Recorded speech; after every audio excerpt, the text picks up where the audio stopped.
안녕하세요. 12월 16일 월요일 큐티 가이드 시작하겠습니다. 오늘 본문은 사사기 20장 19절로 28절까지 말씀입니다. 이스라엘의 11지파와 베냐민 지파가 맞서서 싸우는 그 동족 간의 그 전쟁을 우리가 좀 보게 되는데요. 이스라엘 지파는 먼저 베냐민 지파와 대화로 이런 문제를 좀 해결해 보려고 했지만 베냐민 지파가 오히려 전쟁을 하겠다고 달려들었죠. 그렇게 전쟁을 하게 되는데요.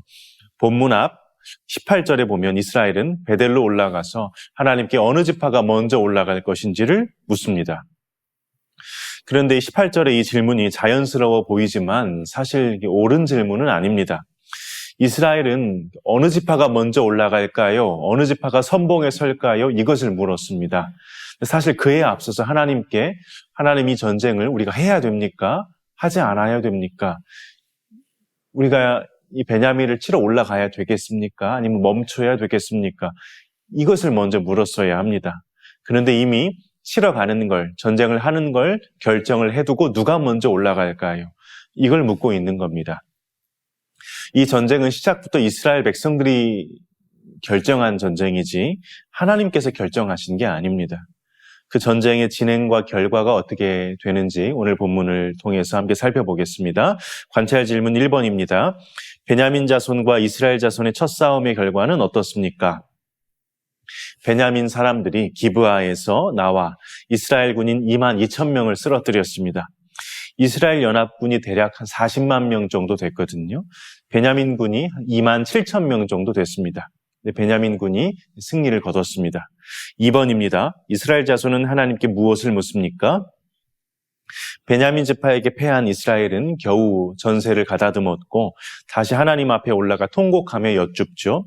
우리가 다시 가서 베냐민 자손과 싸워도 되겠습니까? 이제야 이스라엘 군대가 하나님께 제일 먼저 여쭈어야 했을 그 물음, 그 질문을 하고 있습니다. 3번입니다. 온 이스라엘 자손은 베델에서 무엇을 합니까? 다음 날 다시 전투가 있었는데 결과는 첫 번째와 같았습니다. 베냐민 군대가 성에서 나와 이스라엘 사람 18,000명을 쓰러뜨립니다. 두 번의 전투에서 대패한 이스라엘이 다시 베델을 찾아서 통곡하지요.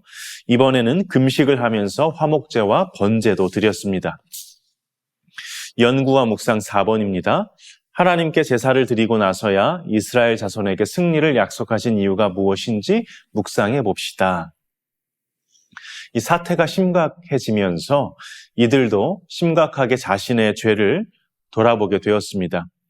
성경 저자는 이들이 베델에서 번제와 화목제를 드릴 수 있었던 것은 당시 하나님의 언약궤가 이곳에 있었고 비느하스가 제사장으로 섬기고 있었기 때문이다 이야기합니다. 사실 이 번제와 화목제는 전쟁 전에 드렸어야 하는 겁니다. 이스라엘은 전쟁에 앞서서 반드시 하나님의 뜻을 묻는 제사를 드리게 되어 있었거든요. 왜냐하면 이 제사를 통해서 이 전쟁은 하나님께 속한 것이고 또한 이 전쟁의 동기를 확인하고 점검했습니다. 이스라엘의 전쟁은 침략 전쟁이 아니었습니다. 보통 그 땅에 죄가 가득할 때, 죄가 넘칠 때 그 죄를 뿌리 뽑기 위해서 심판의 도구로 이스라엘이 사용되었습니다. 이 가나안도 마찬가지입니다. 이 가나안도 그 죄가 넘칠 때 심판의 도구로 이스라엘이 들어갔고 그들을 쫓아내는 그런 일들을 했던 겁니다. 그런데 이번 베냐민과의 전쟁은 그런 성격의 것이 아니거든요. 하나님께서는 어찌 보면 이 두 번의 패배를 통해서 이 전쟁이 하나님의 뜻이 아니라는 걸 다시 한번 뉘우치고 좀 돌이킬 수 있는 기회를 주셨다는 생각도 듭니다. 마지막 적용 5번입니다. 오늘 내가 해야 할 일에 앞서 먼저 하나님께 기도하고 하나님의 뜻에 따라 실천합시다. 오늘 하루 가운데 해야 하실 일들이, 감당하실 일들이 있으실 겁니다. 또 기도의 제목들도 있으실 겁니다. 오늘 우리가 하나님께 가장 먼저 이것을 물었으면 좋겠습니다. 하나님, 내가 이러이러한 기도의 제목들이 있는데 또 내가 이러이러한 일들을 해야 하는데 하나님 이게 하나님의 뜻에 합당한 것입니까? 하나님의 뜻에 맞는 것입니까? 하나님 내가 이거 할 건데 누가 먼저 올라갈까요? 이게 아니고 정말 하나님의 뜻입니까?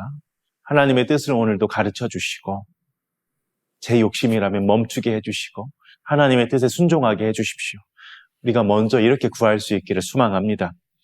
이스라엘처럼 내 뜻대로 하다가 되지 않았을 때, 무너졌을 때 비로소 번제를 드리고 화목제를 드리고 그렇게 하는 것이 아니고 내 뜻을 내려놓고 잠시 멈추고 먼저 주님의 뜻을 확인하고 구할 수 있는 오늘 하루가 되기를 소원합니다.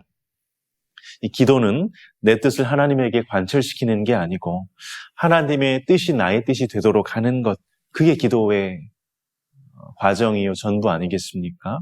하나님의 뜻이 나의 뜻이 되는 하루, 하나님의 뜻은 나의 뜻을 굴복시키고 주님의 뜻에 순종함으로 주께서 그 일을 이루어내시고 돕는 자도 붙여주시고 길을 열어주시고 친히 앞장서시는 그런 형통을 경험하는 오늘 복된 날이 되기를 주님의 이름으로 축복합니다.